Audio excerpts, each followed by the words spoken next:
My name is Bryce Richards, and my film here at the Connecticut Film Festival is Sacrifice on the Ante, which I produced, wrote, directed, and edited, and I'm very excited. It's my first film festival. I came across the Connecticut Film Festival on withoutabox.com. I was just looking at the shorts list, and it came up, and they had a category for Connecticut filmmakers. I said, well, why not represent? I may go to school in Boston, but I'm from Connecticut, so I figured it'd be a good idea to submit here, and here I am. Okay, my film Sacrifice on the Ante is about a 10-year-old boy who finds a photograph of 5 soldiers in World War II, and he asks his grandfather about it. And his grandfather proceeds to tell him a story about him and his 4 buddies, their last night in Paris before they were ambushed, and they're all killed, unfortunately, and the last friend sacrifices his life to save the grandfather. And the tragedy is not only that, but the grandson just can't comprehend why anyone would give up their life for someone else, and instead he leaves the grandfather with his guilt after the entire situation. This is definitely a personal film. My grandfather was in World War II at the age of 17, and I've never really been able to comprehend how someone could go through something so traumatic at such a young age, or any age. And this is really my way of exploring that, using this character who's, he's naive enough to ask his grandfather, what happened in the war, whereas I myself, I've never really been able to approach my grandfather. I really don't know what he would say. So this is my way of exploring that. The production was, it was a very long process, but very exciting. I knew I wanted to do a final film before I graduated from Emerson College.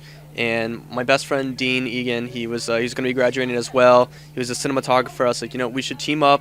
Let's do a film that we can both be really proud of when we graduate. So I always wanted to do a World War II film, and so I figured, why not now? Why not? This is my chance. So I wrote up a script, and this was about a little bit over a year ago, and then we had worked with a lot of students at school on various film projects, so we knew which people we wanted to work with. So we picked 4 other people to be producers with us, and then we just started handpicking the crew. And then I was basically the casting director. We put out casting calls throughout all the, Craigslist, New England Filmed.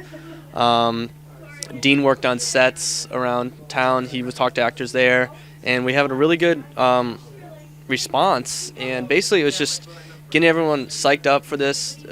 We did a lot of work ourselves, raising money. We had a website. We sold T-shirts. That all went really well, and I'd say 6 months of pre-production, then just 3 days on set, and then it's been post-production ever since. We definitely cared a lot about the production value. We were able to get into contact with 2 reenactment groups, a German group and an American group, and they've done a lot of films before. They worked with Shutter Island, Martin Scorsese, and this is what they live for. So they were really excited to work with us on this project. Then I contacted a pyrotechnics company, and the guy's name is John Ruggieri. He's worked on Surrogates, The Town. So he's a professional pyrotechnic, and that's where a lot of our budget went to, because we wanted to have this authentic look.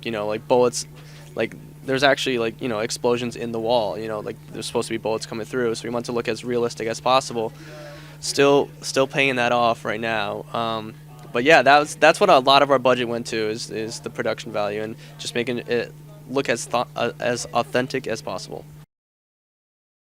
Well, I'm graduating in a couple weeks actually, and I'm moving out to LA. I just finished a semester study abroad internship program there through my college, and I've been next step I'd say is feature film. I've been working on screenplays. I got some people out in LA that would be willing to read it at production companies. So really just, I've always been a writer, just getting that script, that I'm really proud of, that I can show people, and then hopefully down the road writing and directing feature films.